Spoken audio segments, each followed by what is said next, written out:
वरेण्यं भर्गो देवस्य धीमहि धियो यो नः प्रचोदयात्।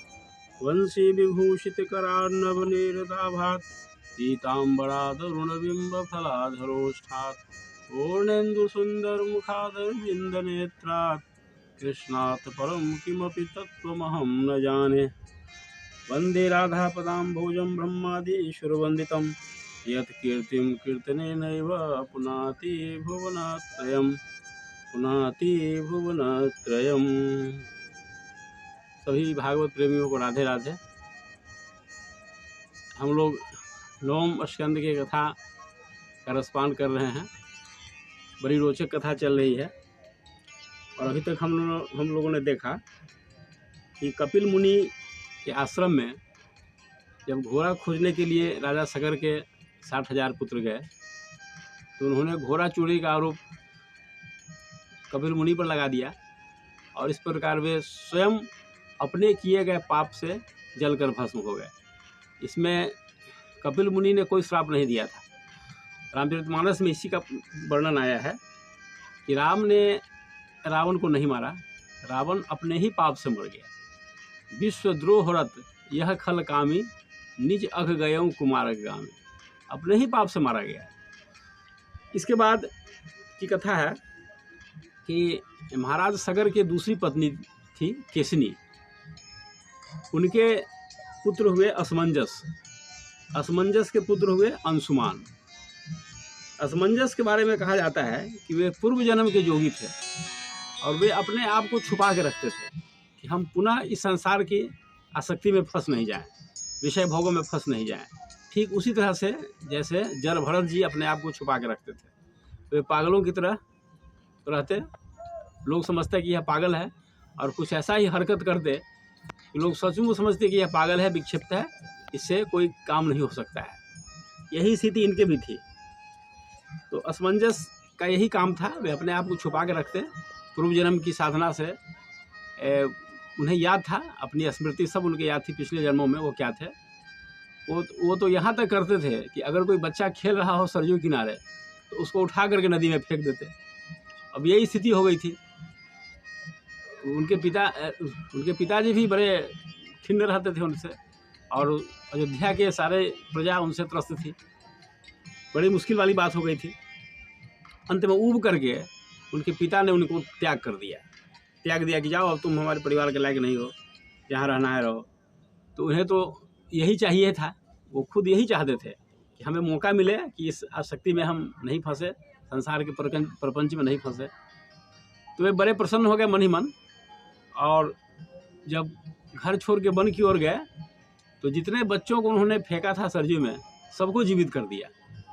अब तब उनके पिताजी समझे इस बात को, या अयोध्यावासी समझे कि यह सचमुच का पागल नहीं था, यह तो जोगी है, बहुत बड़ा जोगी था वह। हमने बहुत बड़ी गलती कर दी, उसे राज्य से बाहर निकाल दिया। खैर जो हो, वो तो उनको मौका ही मिल गया उनको, बहुत अच्छा। और सबको आश्चर्य भी हुआ। राजा सगर को बड़ी पश्चाताप हुई कि भाई हमने ऐसा कर दिया अनजाने में।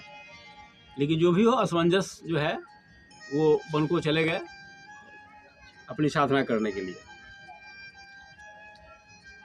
उसके बाद दूसरी पत्नी से पोता मतलब अंशुमान, असमंजस के पुत्र हुए अंशुमान।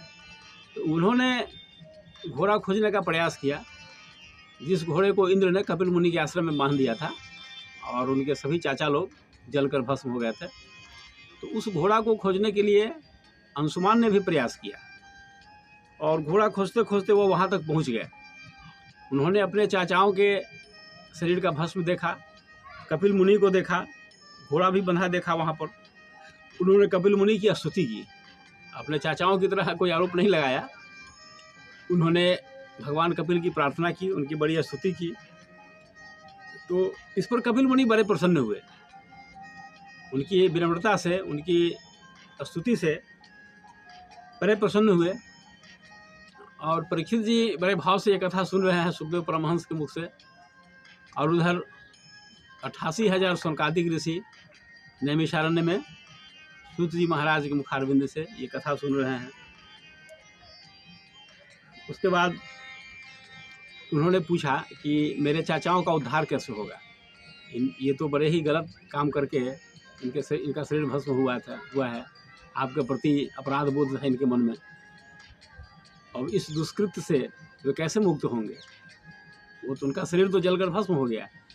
फिर भी अगर कोई उपाय ऐसा हो तो आप कहिए, हम प्रयास करेंगे ऐसा करने का। तो कपिल मुनि ने कहा कि पहले तो तुम घोड़ा ले जाओ, वहाँ यज्ञ बाधित हो रहा है, घोड़ा ले जाओ, और तुम्हारे चाचाओं का उद्धार गंगा जल से होगा। लेकिन गंगा जल धरती पर है नहीं, गंगा तो स्वर्ग में है, वो यहाँ है नहीं, तो तुमको गंगा लाना होगा तुम लोगों को, तभी तुम्हारे चाचाओं का उद्धार होगा। खैर वहाँ से अंशुमान जी यज्ञ का घोड़ा लेकर चले गए और सारी बातें बताई जा करके राजा सगर को। अश्वमेघ यज्ञ विधिवत संपन्न हुआ घोड़ा आ जाने के बाद। उसके बाद योग्य समझ करके राजा सगर ने अपने पोता अंशुमान को राज्यभार दिया, राज्य का भार सौंप दिया और बंधन मुक्त हो गए। परमात्मा प्राप्ति के लिए वे वन में तपस्या करने गए और उन्हें परम पद की प्राप्ति हुई। उसके बाद गंगा अवतरण का प्रयास किया गया। अंशुमान चाहते थे कि उनके चाचाओं का उद्धार हो, इसलिए उन्होंने गंगा को धरती पर लाने के लिए बड़ी भीषण तपस्या की, लेकिन इस तपस्या में वे सफल नहीं हो सके। ये भी विधान था, जो भी हो। उसके बाद उनके पुत्र दिलीप ने प्रयास किया गंगा को अवतरण के लिए, इस धरती पर लाने के लिए। उनका प्रयास भी सफल नहीं हो सका।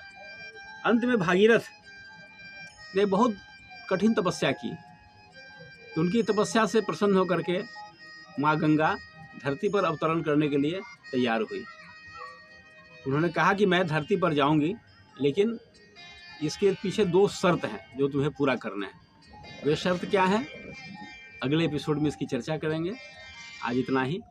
ओम शांति शांति शांति सर्वारिष्ट सुशांतिर्भवतु।